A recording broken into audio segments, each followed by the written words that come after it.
vas apprendre à parler l'anglais avec ça.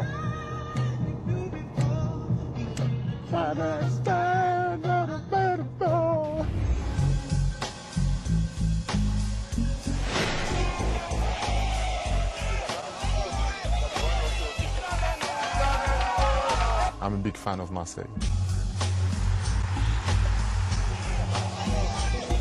And my relationship with the fans was amazing. They adored you? Yeah. I think so. When you love a team, like I do love Marseille, it's difficult to go. So what persuaded you then? Mourinho.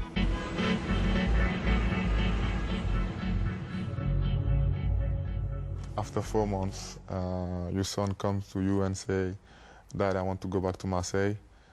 This is 4 months, I said. Yeah, this is the worst. This is the worst, because everything I do it for them. But do you think they could sense that their dad wasn't happy as well? Yeah, maybe they felt a difference between me in Marseille and my first season in London. So when your son said that, is that the first time you felt that you could have left? Yes. What persuaded you at that point that you had to dig in? Who was it? My friends, Makelele, Jeremy Gallas.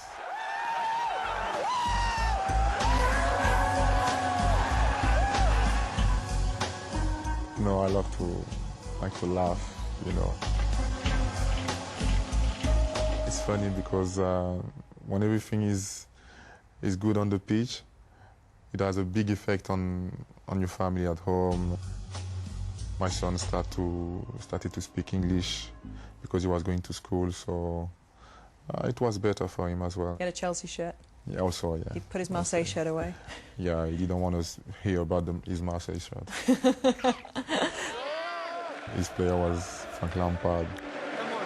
I said it's okay now with He has Lampard on the back of his shirt? Yeah, yeah. That can't happen.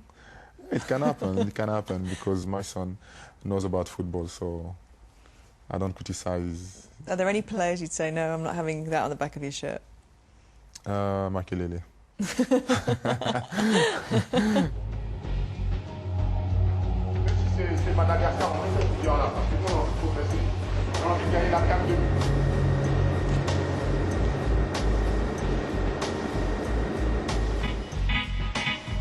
Many of the quotes I've read, you've expressed your desire to be honest all the time.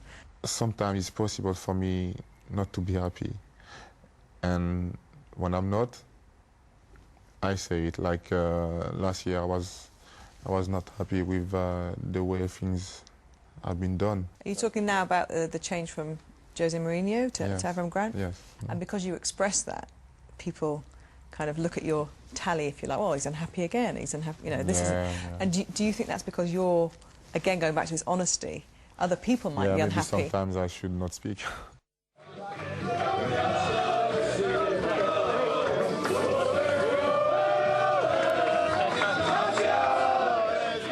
Jose Mourinho said that he always told you that you're the man that he'd go to war with.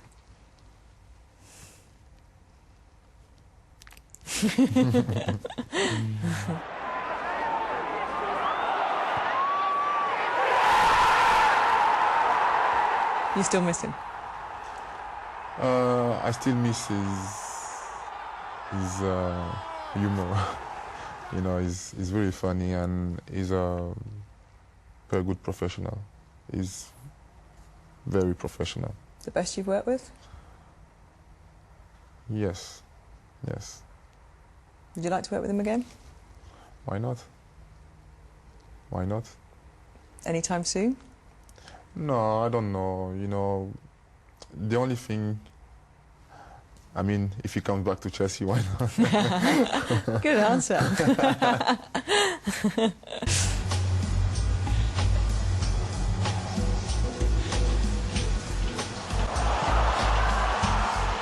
Now you appear to be in a happy place with the manager who's may or may not be going in a few weeks' time anyway. So how unsettling does that feel, that things are going well for you on the pitch, but, you know, there's this question mark about whether or not he'll be there at the beginning of next season? That's football. You're getting used to it? Yeah, that's football, and it could be good, for us if he's staying. But the problem is not the manager. The problem is me. He can't stay, and if I don't perform, I think he will take me out. Have you always been able to be that introspective? Because obviously you didn't have as good an experience with Scolari. Were you able to look at yourself at that point? At the beginning, no, because I was really proud, and when I came back from my injury, I wanted to come back strong, too quick, and I was not ready. I started to think about the manager's decision, why I'm on the bench. You know, with everything I did for the club, I don't understand. But, you know, football player can't live in the past. No. So how quickly did you have a kind of sit down and have a chat with yourself and make a decision to... It was quite long, to be honest, after a month. You know, after and did that all come from you, or did somebody else say? No, yeah. From me. It came from me. The only thing I was saying is maybe I'm wrong. Maybe I'm wrong criticizing him, because if today they ask me to start the game, will I be able to perform, to score goals or to win games? No.